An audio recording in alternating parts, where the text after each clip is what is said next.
I'm Jory McIntosh. I am one of the volunteers on the media team over at the Hazlitt campus. Back in 2014, me and my wife Tracy were looking for a home church. Hazlitt's campus was right down the street from us, and we never tried there, so one day we decided to try there, and lo and behold, it was a match. We came to the services regularly, looking for some place that I could volunteer, and never could find really a fit.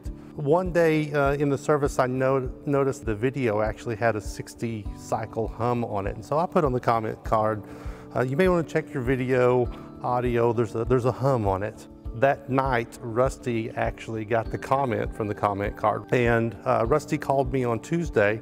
You know, the first thing he said was, "Thank you very much for your comment concerning the hum on our video signal.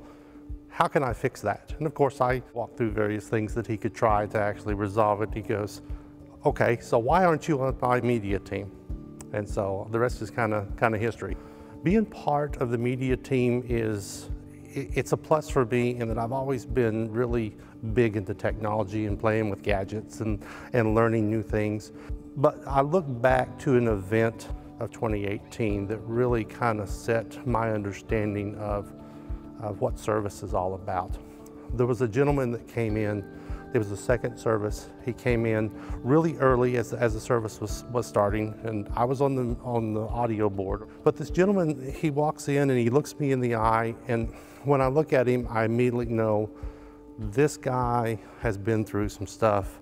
So I kind of keep an eye on him. The service starts, the first song kicks off, and of course the first words are, "I was buried beneath my shame, who could carry that kind of weight?" This gentleman just starts just sobbing, just crying, because whatever he had been through, it was weighing heavily on him. The next song comes on, and there's a phrase in the song that goes along the lines of, "Rise, your shackles are no more." Well, this gentleman is evidently listening to this song, and all of a sudden, he just stands up, puts his hands up in the air, and everything was right. You could just tell that the weight had been completely removed from this gentleman. I was just amazed, because being a Christian, I knew exactly what had happened to that guy at that moment. He was saved right then.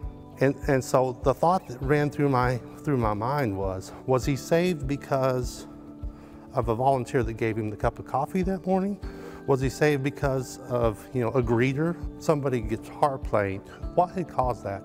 And the thought that came to me was, we had all did that. There's an army of people behind the scenes that are doing the work.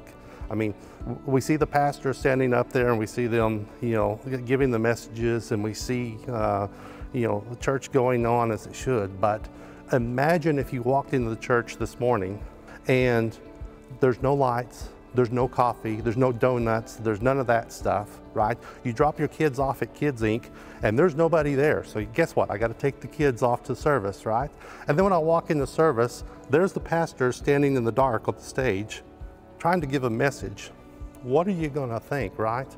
So definitely don't be afraid to step up, because looking back on those 2 years that I actually kind of just sat and listened to the messages, how many people could I have potentially helped save that I didn't because I wasn't there pushing buttons?